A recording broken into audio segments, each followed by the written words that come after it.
Every one of us are a part of it, this destruction that's happening. The only way around is that everyone have to become a part of the solution. There is simply no other way. This is not to be done by any one person or any one government or a ministry. This has to become humanity's mission because we are destroying the foundations of our existence. That's what it means. In these cultures, we have always referred to soil as our mother. When we say the day we refer to her as a resource, we are finished. She is the source of our life. She cannot be a resource that we use in our lives.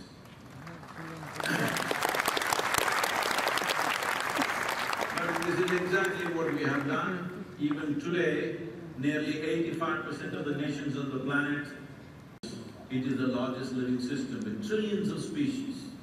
The top agricultural scientists or soil scientists in the world are openly admitting that they do not even know 1% of the species of organisms present in the soil. When we don't know 1%, we have no business to mess with it. It's as simple as that. That's how complex a life it is.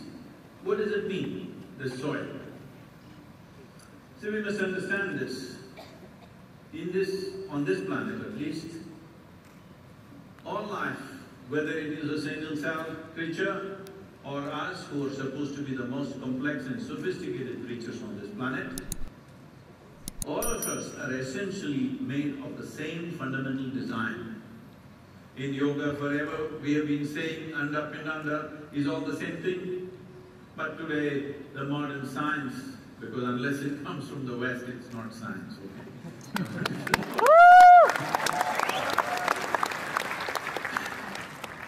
So the modern science is saying there is something called as a constructional theory that if you look at any design on this planet, whether it's a single-celled organism or any other creature or a leaf or a cell in a plant or the human system, the fundamental design is still the same. The complexity and sophistication is multiplying manifold over, but essential design is same.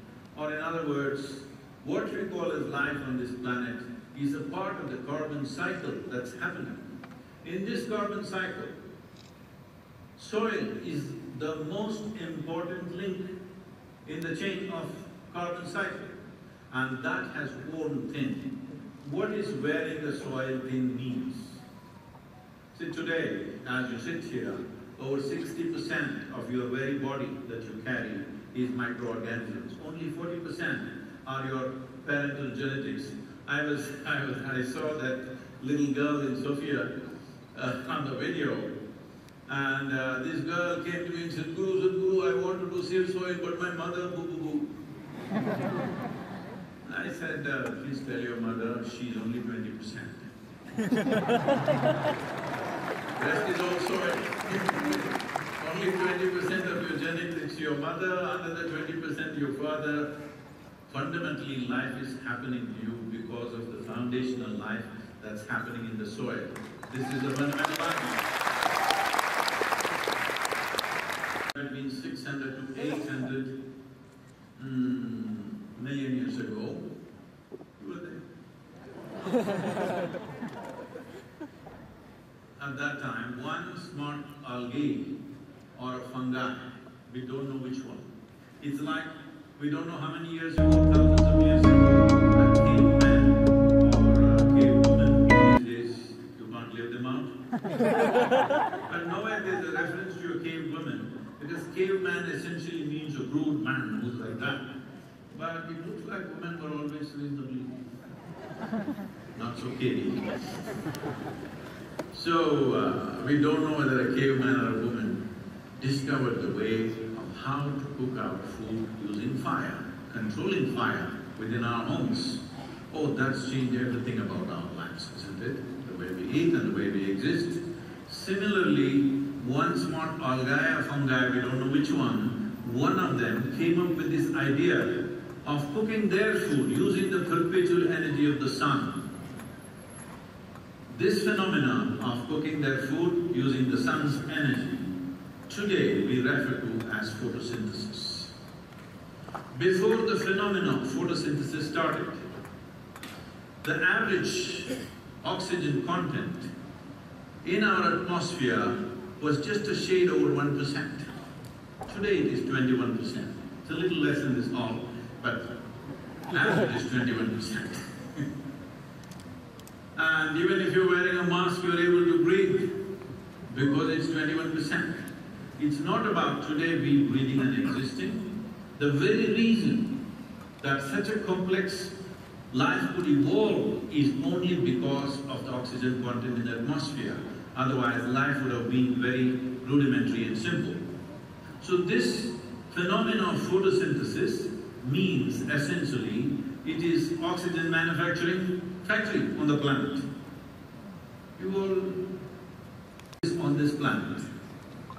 What's our plan really for ourselves and for future generations? What is our plan? 85% of photosynthesis on the planet has been removed. We call this development. Well, we need many things, that's not the point, but we need to understand without ecological stability on the planet, life will not happen. Our idea, right now everybody here is talking about, in 2000 or just after 2000, when I spoke in the United Nations, I told them I have come here to officiate the marriage of ecology and economy. Because you guys are thinking these two are competing forces. There is no such thing as ecology versus economy. This is like this. You are living on open land, then you saw the need for shelter, so you built one floor, one nice house for yourself. Then a need came, you had to build a second floor.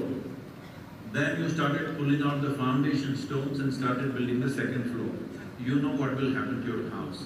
This is exactly what's happening to the world right now. Ecology is the base, economy is on top of it. If you pull out the foundation stones of ecology, there is not going to be any economy.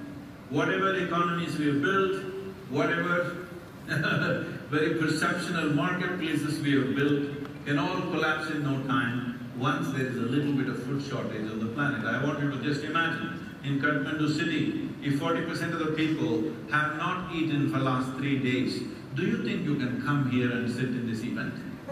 Do you think you can go to your office? Do you think your children can go to school? Do you think anything that you are doing right now would be possible for you? Civilization will collapse. What we have created in 1,000 years, in 3 days' time it will collapse once there are food shortages. We must understand this is not something new. Whether it's Nepal or India or European nations or East European nations, Central Asia, Arabia, even North America, is not a stranger to famines in the past. Till 40s and 50s, 1950s, we have seen famines. Some of those famines were terrible, which took millions of people. 1943 famine in India took 3.2 billion people in 4 months' time.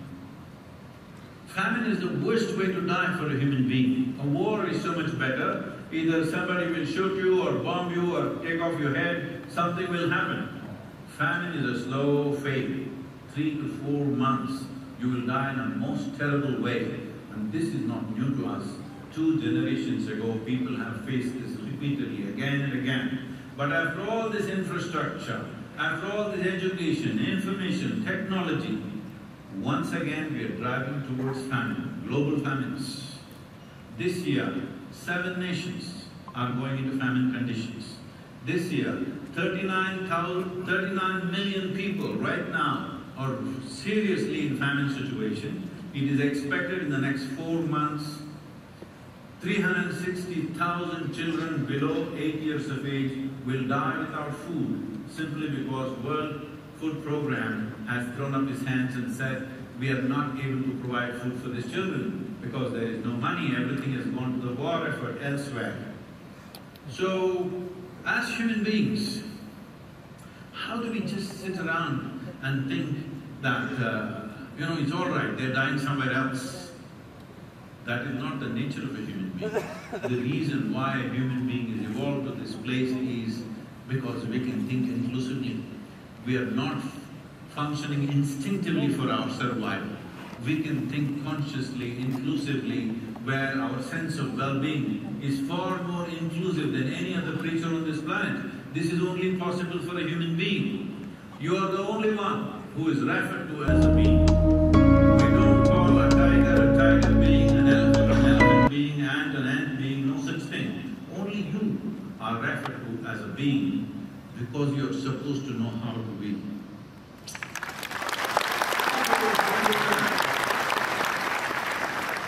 You are supposed to know, I said. I did not say you know. If you knew how to be, if you really knew how to be, would you choose to be blissed out or miserable? What's your choice? Blissed out! Now, see, from now on I'll ask a few questions. You can either say yes, no or silence. All three I will bless. It's up to you. If you had a choice between being blissed out and miserable, what is your choice for yourself? Yes. What you want for your neighbor sometimes may be debatable. But what you want for yourself is 100% clear, isn't it? Highest level of pleasantness. You want highest level of pleasantness for yourself. Why something so simple is not happening? It is not happening because you heard about that potato farmer? No? No. Let me tell you a story. Once upon a time… That's not the way. There is a certain way to listen to a story. Once upon a time…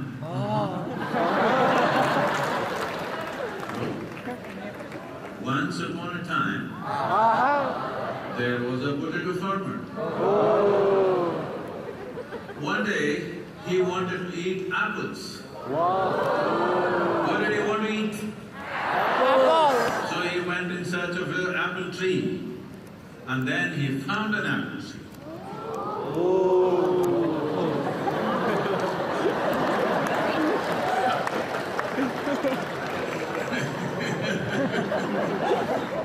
Now, he went to the apple tree, but being a potato farmer out of sheer habit, he started digging the ground for apples. He dug. When he did not find any apples there, he dug furiously. After some time, the tree came down on him. This is the story of humanity right now.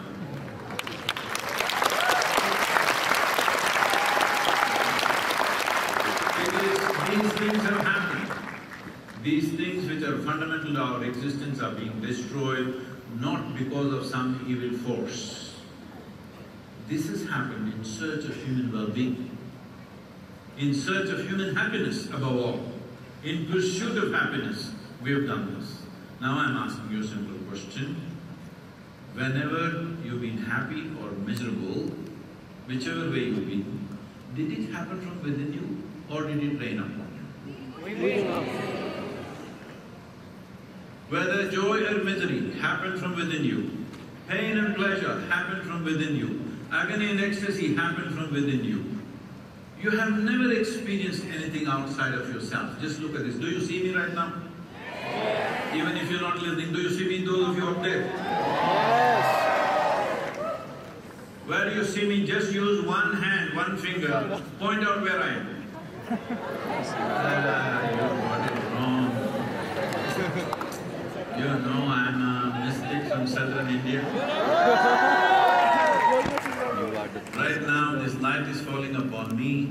reflecting, going through your lenses, inverted image in the retina. Where do you see me right now? Within yourself. Where do you hear me right now? Within yourself. Where have you seen the whole world? Within yourself. Have you ever experienced anything outside of yourself? So, in search of happiness, if you start digging the world, it's a never-ending digging. So, some people were telling me, it seems there are some 300 planets, just like planet Earth, with the same kind of atmosphere and possibility of life. Some of these planets are 10 times larger than planet Earth. So they want to go there, they must make a mission, unknown planet, whatever. But these planets are approximately 300 million light years away. I said, please, you go. Any problems? But I want to tell you that if these 8 billion people are given one planet each, as long as they are in pursuit of happiness, they will destroy all the 8 billion planets. They need just one planet, that's all. Yes or no? Because what is within you, if you start seeking outside, you will destroy everything. This is all it is. In search of human happiness, this is the consequence we've produced, where the fundamentals of our life is now in a big question. See, man, how many of you have your own children? You can tell me, it's okay.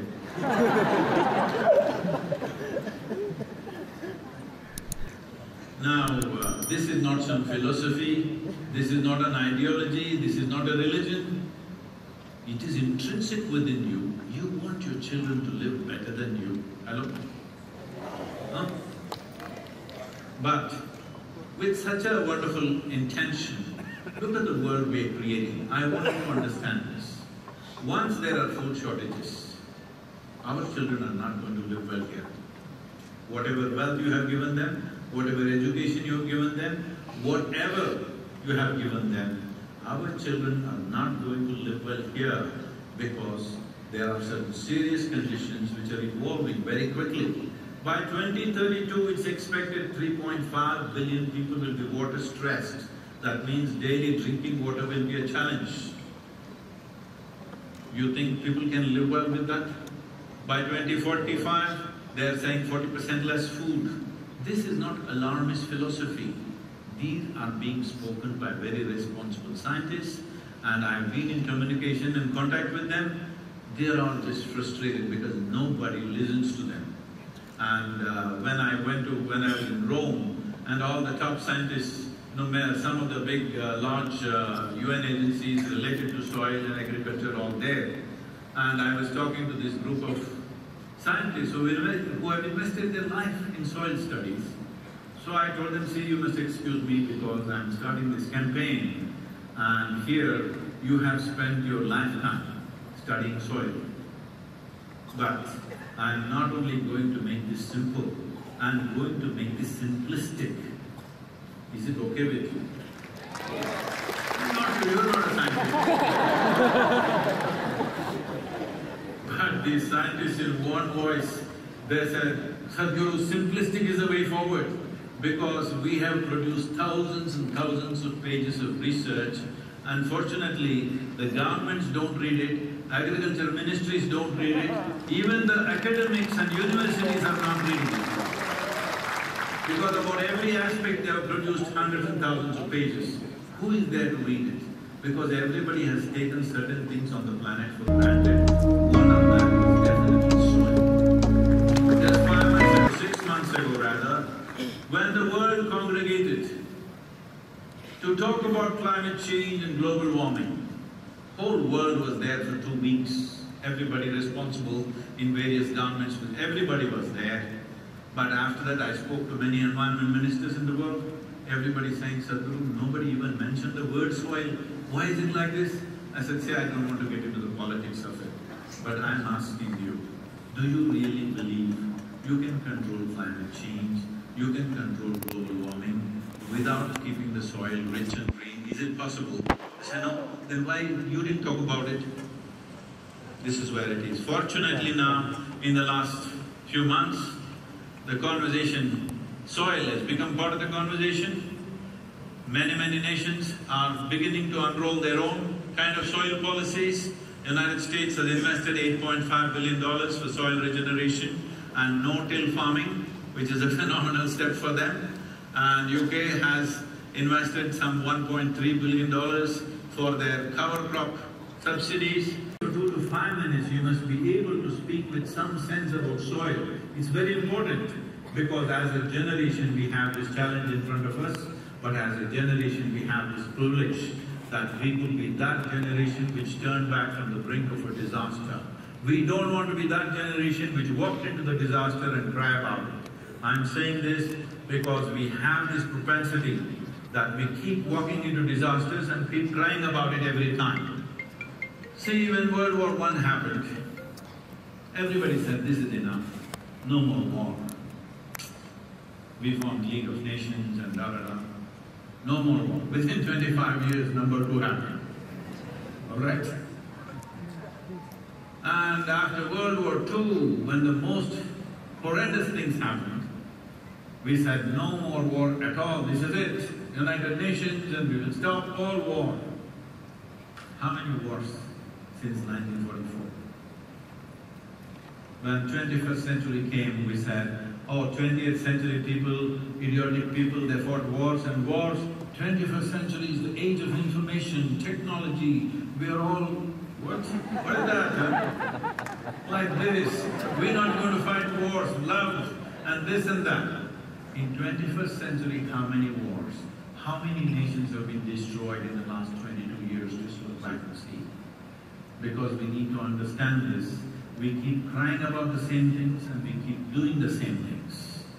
So this is a time for us to stand up and turn this situation around, and it's not some rocket science, nor does it take enormous financial outlays. It just needs the right direction and a relentless commitment. This is all it takes. Let's make it happen.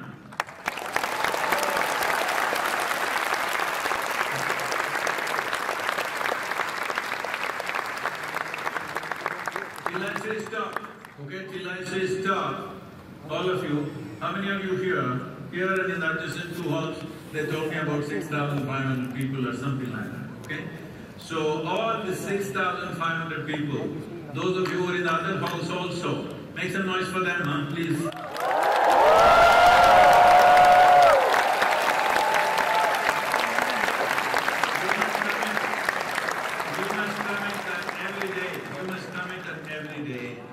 Just 10 to 12 minutes a day. Use your phone and say something about soil, whatever the hell you know. If you don't know anything, just go into FAO website and look up some facts. If it's too complicated for you, if it's too scientific for you, go into Save Soil website, much more simplistic thing, say something. If you can't say anything, just say Save Soil, Save Soil.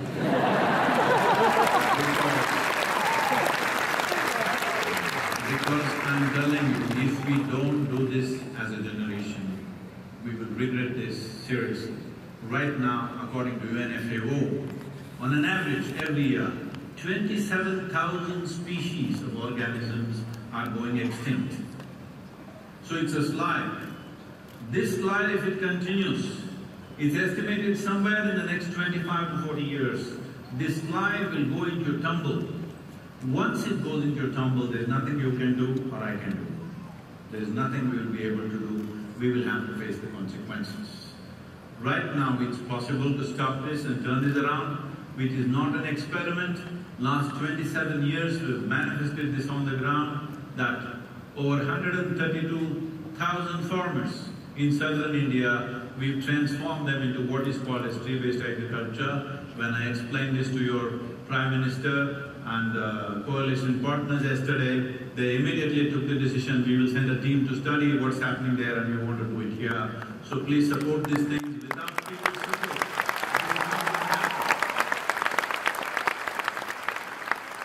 so when you commit to this every day, 10 to 12 minutes, you must say something about soil. Please make this happen, because in this fabulous mountainous country, you should not suffer from that, because you have plenty of land for the people that you have, and this is very rich land. In many ways, this land is just a couple of generations old, or 3 generations old agriculture. In India, in southern India, we've found the same land for over 12,000 years.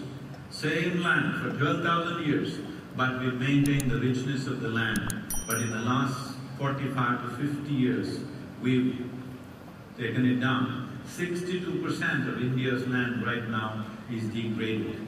Average organic content is 0.68% in India.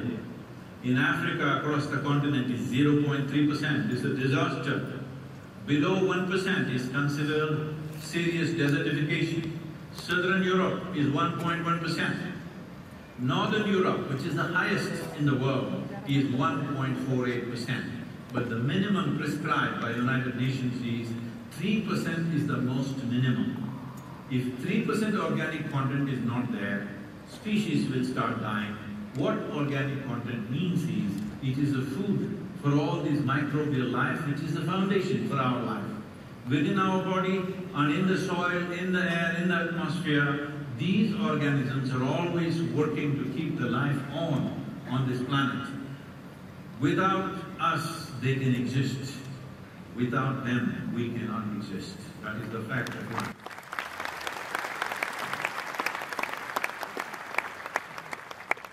In the last 7 years, 67% of vertebrate population on the planet has disappeared. 67%. 82% of the biomass insects have disappeared. 92% of freshwater aquatic life has disappeared. Really, what's our plan? What's our plan for our own lives? Because when we talk about 2030, 2040, 2045, we are not talking about future generations, we're talking about you. Hello? It's just a couple of decades away, where every scientist, without any ambiguity, everybody is saying this is where we are going. And by 2032, it's expected 1.3 billion people will migrate because of food and water shortages. When people move in unplanned ways, forced migrations bring untold suffering to human beings. The worst is taken always by the women and children. When unplanned migrations happen, women and children get the worst of it. You have to see this, what's happening in the southern European border, in many countries. What happens to these African women who land up there is unspeakable. Let's not once again drive humanity in that direction. It is important food grows where people are. It's very, very important. For long-term well-being of any nation, food must grow where people are. A few exotic things, you want to eat a kiwi fruit, you can get it from New Zealand. But basic food must grow in each country where people are. This is very, very important. So I'll leave it to you, if you have any questions, any kind of question, not necessarily about soil. About you, because you're also soil. Hello? Do you get that? You're also soil, walking soil. Many walk for a long time, but let's be walking on a rich soil. Questions? You must raise your hand and wait for the microphone.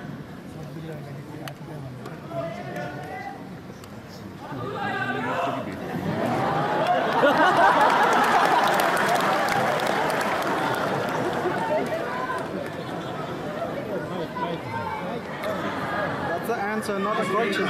Please. You must wait for the microphone. Where is it? Namaskaram.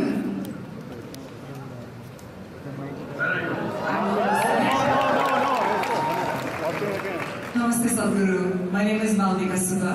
The question that I want to ask you, it is an honor and a pleasure to have you here today. The one thing that has been really going on my mind, I apologize if it might sound very political. I belong to an indigenous community, which is the Kirali community, which has the longest history, especially for Nepal. Now we can understand there has been so much of oppression, land encroachment, so much of domination, so much of land has been taken away from the indigenous community in the name of development. When we talk about safe soil and saving the soil, I'm hoping and I'm requesting you when you're talking to global leaders, especially as I'm Romanian One Mantranajiबाट मन्त्रीजी पनि आज यहाँ हुनुहुन्छ कतिजना जनजाति आदिवासी जनजातिका आफ्नो जुन उहाँहरूले पाउनुहुने so what I'm trying to say is that I'm emotional about it. I wish that you would definitely talk about these issues for the indigenous people, as you know that it is their nature lovers and soil is where their home is. Thank you so much, Sadhguru. And if you don't mind, I have with me one of our symbols from the Kirati religion, which is Siddham Sakma, which basically means is helping us ward off from the evil eye, from death. If I could present it to you, that would be my honor.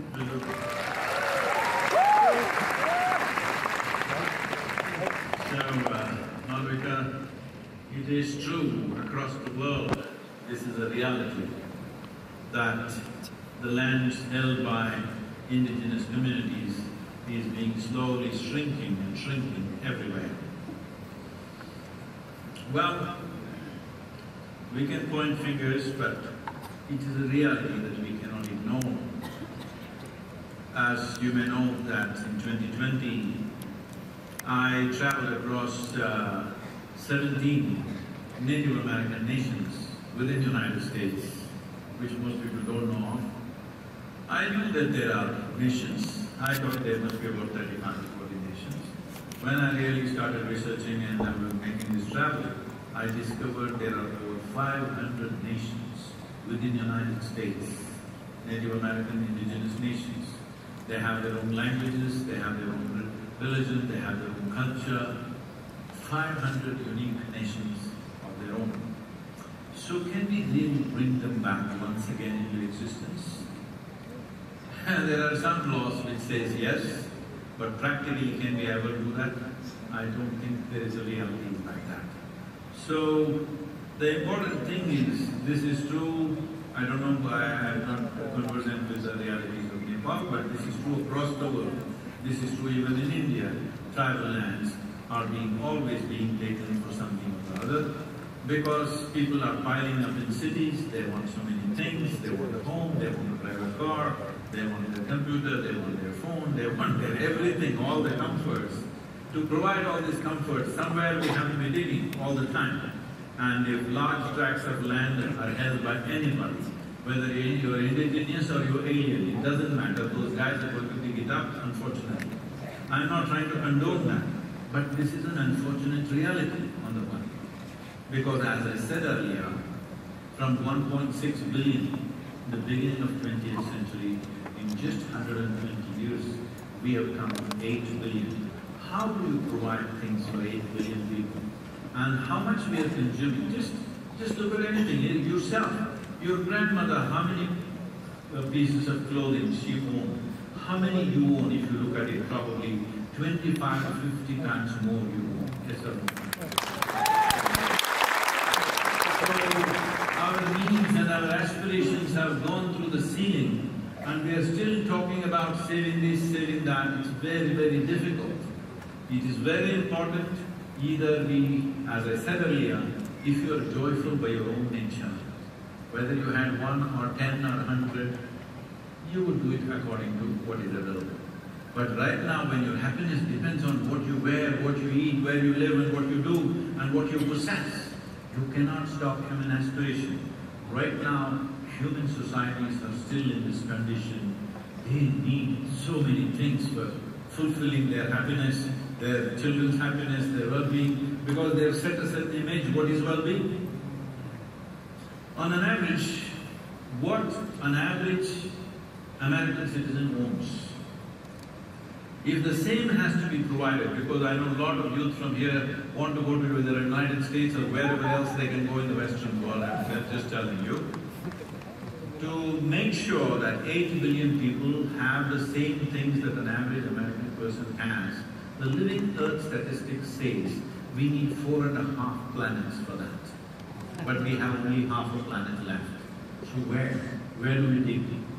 So I must tell you this, right now this information is declassified. It seems some 32 or 35 years ago. NASA was planning to take a nuclear weapon okay? A nuclear bomb of some enormous tonnage, megatonnage, and take it to the moon and put a hole to the core of the moon and blast it there, because there it seems there is some metal which is 100 times lighter than steel and at least 50 to 60 times stronger than steel. So we are glad the moon is still there. Okay? I'm saying human needs are such, we won't need anything. So either we must reduce our aspiration or we must reduce our population. One of these things we must do. Hello? Yes. As a part of this in India, it's the most unpopular thing I did in my life. I started what is called as no conception years in some villages, that women choose by themselves. This year, no conception. Postpone to next year. By next year, you may be much wiser, you know. Who knows? Hoping. And I also said, I will institute an award for women who are healthy, who can bear children, but choose not to bear children. We will institute an award for them. So, today, a whole lot of us, in Asia, for example, there are about 270 young couples who are capable of bearing children, and none of them have children, because right now the greatest service you can do to the world is you are part of reducing the population. So there are people running campaigns against me saying he's a depopulation gang, he wants to kill everybody. We don't want to kill anybody, but as human beings we are wonderful. But we are too many, we need to understand this. I was just hitting the Western world. Well, the Indians were running a campaign, India everywhere, in Switzerland. And all over the place, the bus hoardings, big hoardings out there, in the trains, wherever you get in India, everywhere. So Indians were upbeat because they're running a campaign. But all the Western people are a little depressed because recession is happening. And these are all, about 12 to 13,000 people. Every one of them is a billionaire. Okay? They are all miserable because there are a few billions less, and they are really miserable what to do. And then they asked me to handle a session, recession and depression. I said, okay. I said, see, recession is bad enough, but if you want to be depressed, what can we do? But right now, we have structured the economic engine on this planet in such a way that if you fail, you will be depressed. If you succeed, you will be damned. I prefer that you're depressed. Otherwise, we'll all be damned. If the economy goes full steam across the world, really full steam across the world, in another 25, 30 years, we will cause such damage to this planet, there will be no way out. Recession is good, little less. As long as people are eating, if they have no money to buy new clothes, I'm okay with it. They have no money to buy cars, new cars and motorcycles, I'm okay with it. They had to walk to their office instead of driving, I'm okay with it. As long as people are well nourished, I'm okay with everything else. Because right now,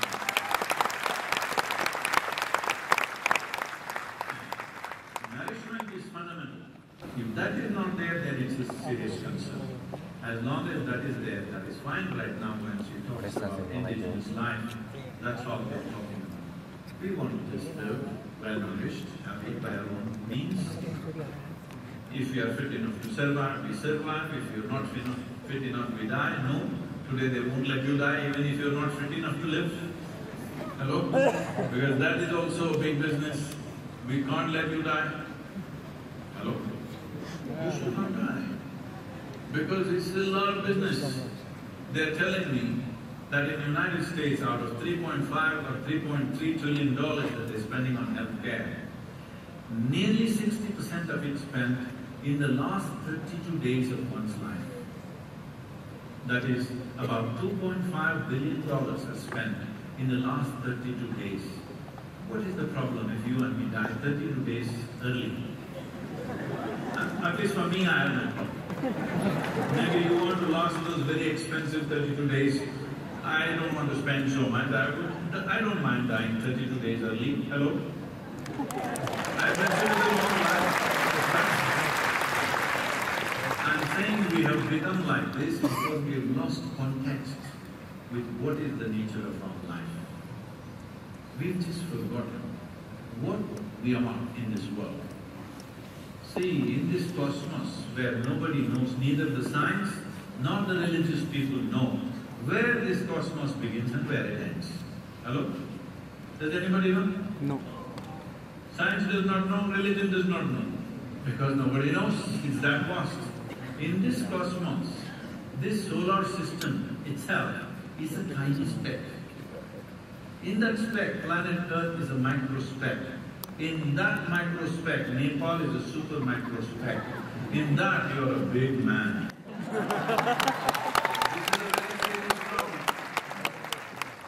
is a very serious problem. We don't understand that we just occupy a minuscule of time and space on this planet. Both in terms of time and space, it's just a minuscule. We come and we go.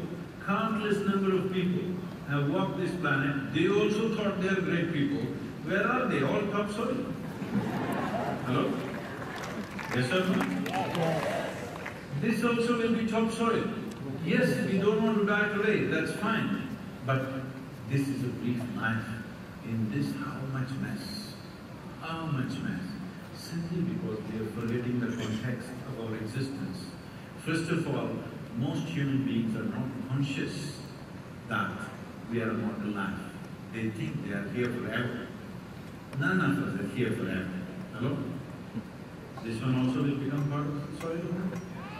Sheer soil, that's why I'm saying, huh? Otherwise, where the hell, if you put you there, if there's no organisms, you won't even rot. That's the problem I'm talking about. In life and death, it's a problem. This happened in Texas. I know it's about indigenous people, I will come back to it. This happened in Texas because that's far away from anything indigenous.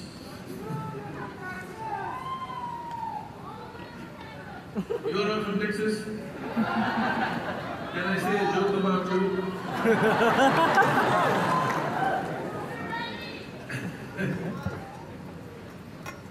So, there was a couple in Texas. Young couple, and they had a dream. They want to go to the Holy Land, to Jerusalem. They wanted to go to Holy Land, but they got married, so honeymoon happened and they couldn't go. Then one child happened, they could not go because the child was young and child was toddler, Then 1, 2, 3, 4, 5. Then they children went to school, so they could not go. Then children graduated, so they could not go. Then children went to college, so they could not go. Then, like all of you have been to Kailash, postponing, right? Just like that. So, then children got married, they could not go. Then grandchildren came, they were so cute, so they could not go. Then finally, when they were 75 years of age, they got an opportunity to go to the Holy Land. They went to Jerusalem. And they were completely overwhelmed because they've been looking forward to this for so many years. Jerusalem is a place where every cobblestone reads history. All kinds of stories are there. So they walked in that street where Jesus is supposed to have walked. They walked they went to the place where he's supposed to have walked upon water. They were completely overwhelmed. But unfortunately, the lady had a heart attack and she died. That happens. Then the man was preparing to take her body back to Texas. Then the local people came and they said, see, your wife has done the right thing. She came to Holy Land and she died. This is the best thing a religious person can do. You don't bother about taking her back because first of all, carrying the body back to Texas costs $80,000 on the airplane. Plus, local charges there, it's all too much. Because you're so distressed, over 40 years of marriage and you lost your wife, so we will do all the rituals for you, just for you. Very high discount, $16,000, let's do it.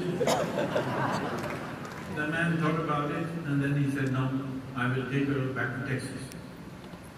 And I said, see, you're not able to think straight, you lost your wife and you're stressed, we understand. So we'll give you a super discount, $12,000, let's do it.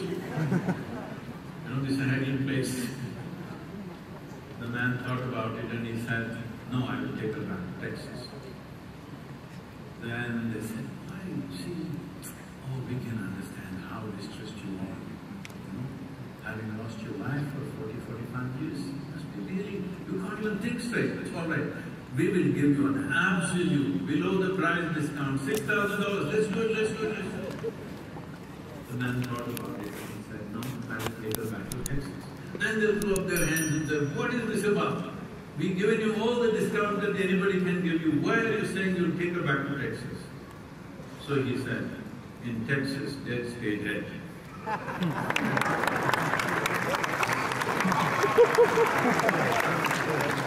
Not just in their homes, in the very nation they want to become goddesses. That'll be wonderful. Well, you must understand this, across the world, without exception, every culture had the culture of divine feminine worship. Every culture. But in the last 1,000 years or 1,200 to 1,300 years, this has been systematically uprooted all over the world because very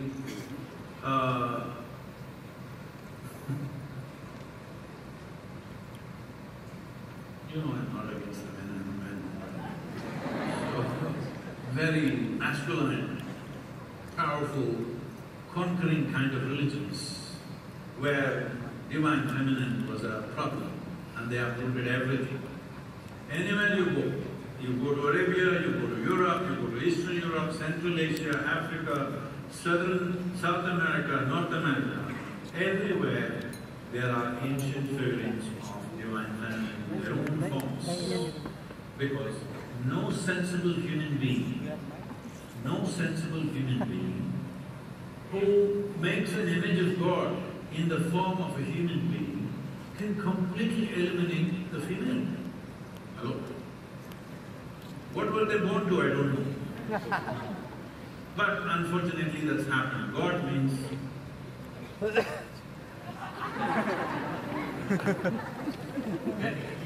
there's a man up there.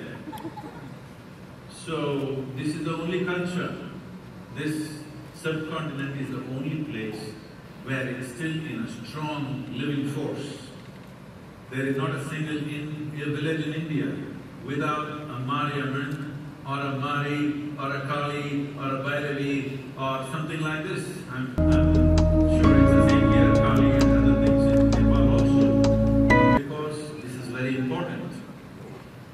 There are many other spiritual aspects to it, but socially it's very important that,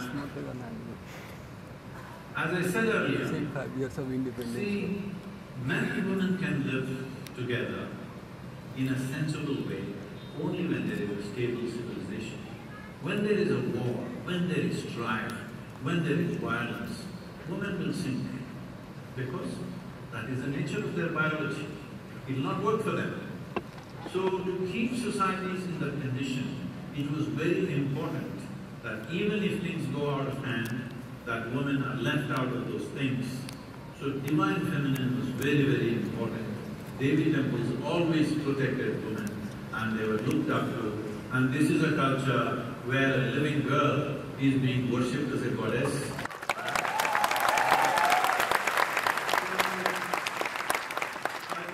There are other aspects to it, but I want you to just look at the social significance of this.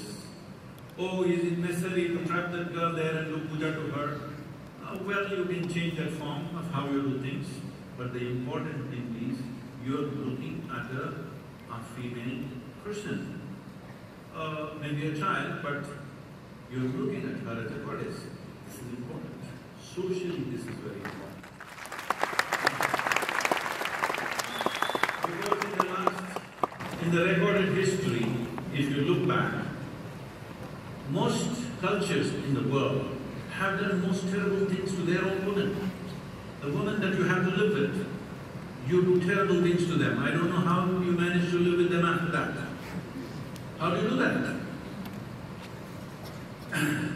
So, Bhairavi is a powerful energy form. It is a feminine form.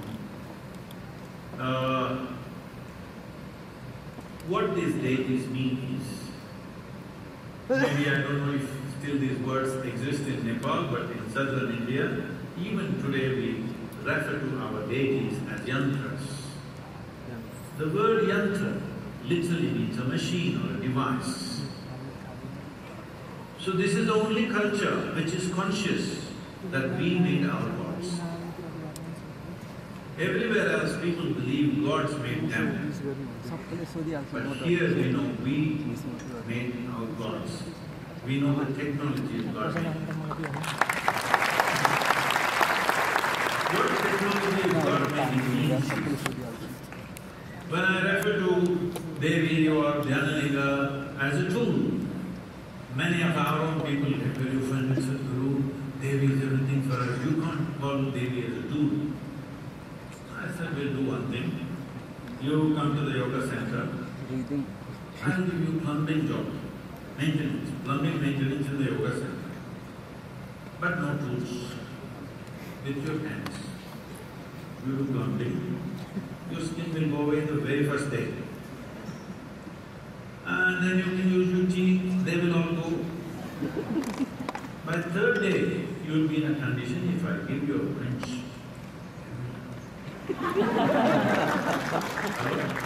Will you or will you not? Yes. Because human life is what it is on this planet only because of our ability to use tools, isn't it? Otherwise there will be nothing. So these are tools. As there are physical machines to enhance our activity, every machine that we have created, we have only created them to enhance the faculties that we already possess. Say, because we can walk, we came up with a bicycle to go faster. Suppose you were made like a tree, rooted to one place. Would you have invented a bicycle? No. Because we can talk, we have a microphone, we have a telephone. If we could not speak, there was no speech in our life, would we come up with a microphone for what? So everything that we have done in the form of technology and tools and machines is just an enhancement of the faculties that we already possess. So in the same direction, we evolved powerful tools to be able to do something that we are not able to do with our own bodies. Right now, can you run as fast as an automobile? No. You are here today because of your automobile. Hello? Yes. Some people are screaming, Sadhguru, we love you, love you. No, no. It's the gas in the automobile which brought you here. Right? Because without the tool, you will do most of the things that you're doing in your life. Similarly, there are other tools which are not physical in nature. We can create very complex energetic tools, which generally will refer to as yantras. Yantra literally means a machine. Okay? So, there are many, many examples. I am a living example of this, completely uneducated, just playing through my life. But everybody thinks I know everything in the universe. It's not true, I know nothing. It's just that there are tools. See, if you take binoculars, I look there and say, oh, I see an elephant on the hill. And not sure, I'm just talking. Others feel, no elephant, I can't see. But I can see an elephant. Suddenly you're better, isn't it? Simply because you can see something that others cannot see. If you can hear, smell, taste, touch, things that everybody else cannot do, suddenly it's an enhanced life. So this is what the deities are about. They are not, this is a culture, this is a godless culture. It's a very dangerous thing to tell you. But I want you to understand this is a godless culture. all the people that you worship are people who one time walked this geography. They went through trials and tribulations that all of you are going through, and much more drama than you can imagine in your life. But no matter what drama happened, they remained about it. The freedom that they exhibited from all the drama that's happening around them. For that we bow down, because the only value we had in this culture is mukti or moksha, which means liberation and freedom. Freedom is the highest value. We are not planning to go to heaven. We want to become free from heaven also. Hello? That is the basis of this culture. So, Linga Bharavi is a powerful feminine form that many who have been touched by her will vouch, oh, Sadhguru is nothing, neither is everything.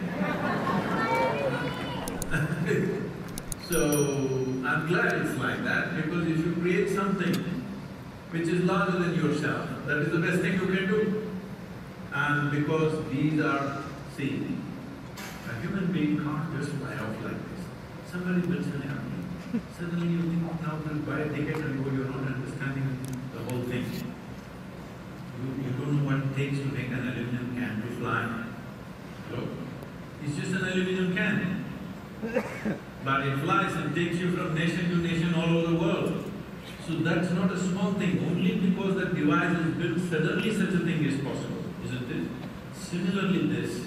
But there have been many, many examples who have touched profound layers of knowing, profound sense of knowledge, profound and incredible capabilities in their life, simply because they found an energetic tool like this. One great example that everybody knows about today is Ramanujan. You heard of Ramanujan, the mathematician? Yes. So he comes from Tamil Nadu and just barely educated, and he became famous because he went to India. You have to get endorsement from there, otherwise they would have burnt his books probably. So he sat down and started pouring out mathematics, simply. Math started pouring out of him. Even he could not explain some of the things, but nobody could find fault with it because it was all progressing the way it should. What he created in 1910, that is a little over a century ago, the formulas that he wrote, today they are saying, they are describing the structure of the black holes. They are defining the black holes.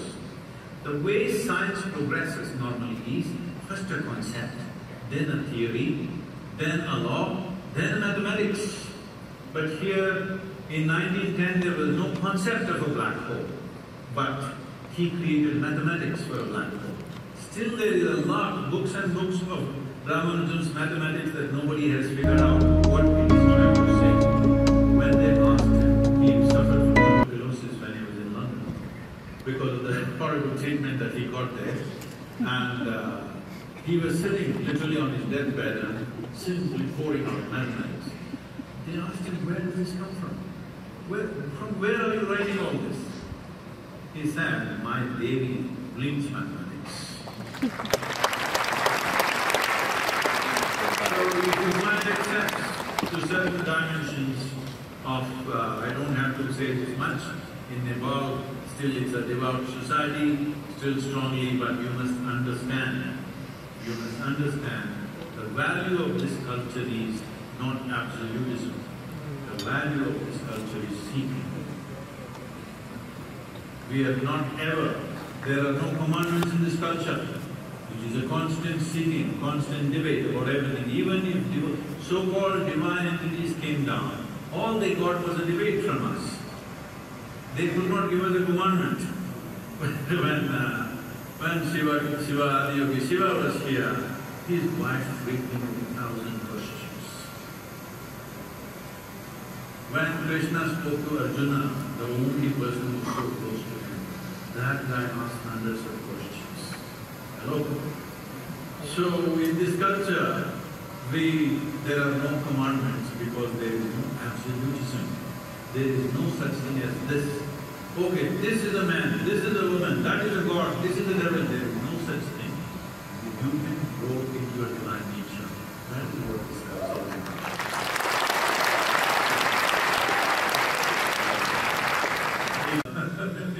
Form and the tool, we would like you to make use of this. I think 7th of March is the date fixed for consecration.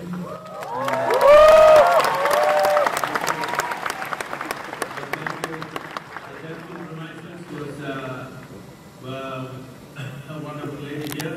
It was her home. She gave away her home for Devi. Because the temple premises is small, we will have another Devi celebration somewhere else for a larger group of people, because too many people won't fit in there. Somewhere around the same day, maybe 7th or 8th or whatever, we'll fix the dates. So please make use of it. I want you to approach the divine. And I want you to approach the divine as not something that descended from heaven, but as a ladder that you can climb up to.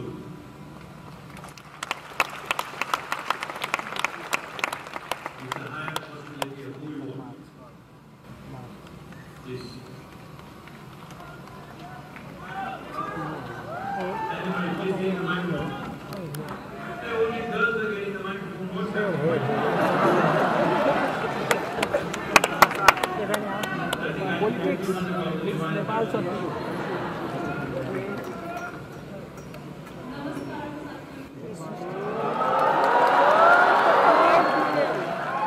Politics! First of all, I want to thank you so much for all the work that you do in creating an eco-friendly world.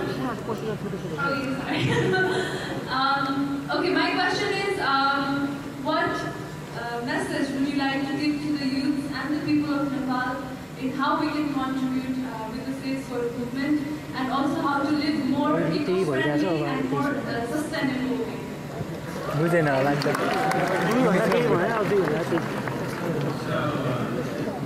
त्यसको advantage of thank you भनिदिन्छ In my understanding, anybody who is fit enough to be alive is beautiful enough.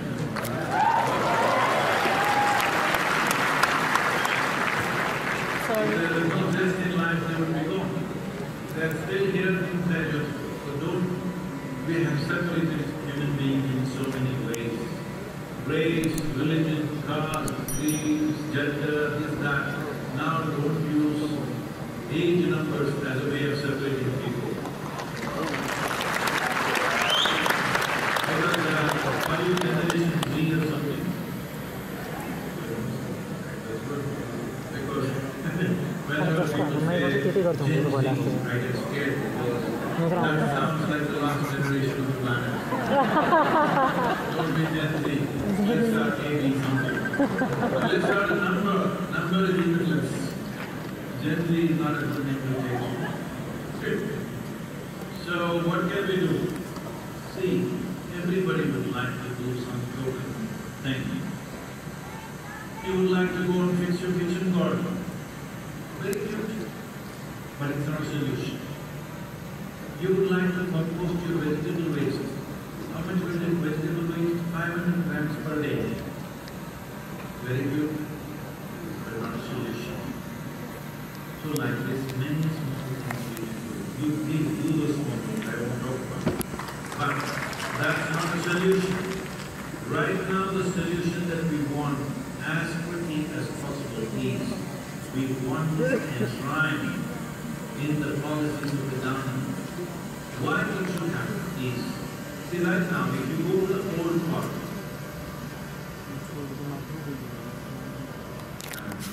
in any city, if you go to the old part of the city, homes will be built in such a way. There is no concept of a wall to wall, they built homes. Why did such a thing happen? Because there were no laws as to how to build a home. Whichever way they put every piece of land that they had, they built it up. Today, if you want to build a home, there are some laws. If you have 10,000 square feet of land, you can't build 10,000 square feet. Something you can build, something you have to give way for others, and space for you to breathe, and you're able to breathe all this.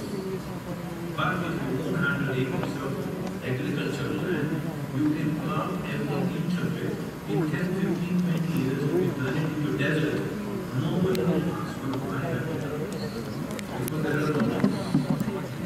We are asking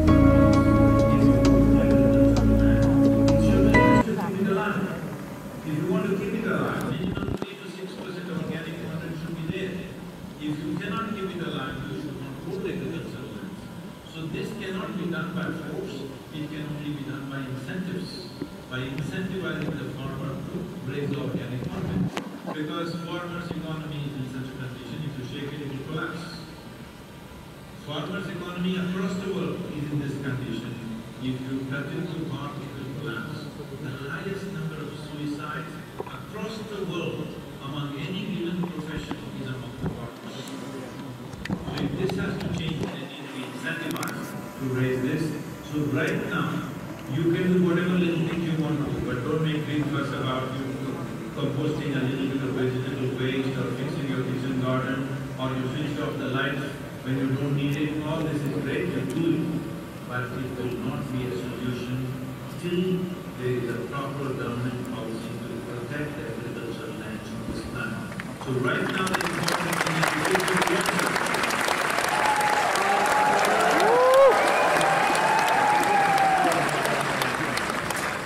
I think we should close.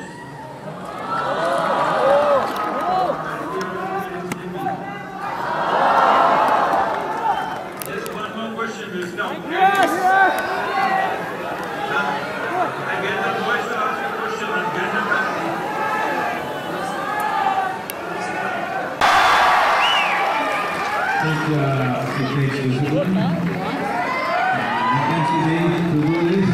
So all those who want to, I don't know what there must have been some registration number, right? So use the same number and express your desire that if you are willing to spend either 1 month or 3 months or 6 months or 6 years or 12 years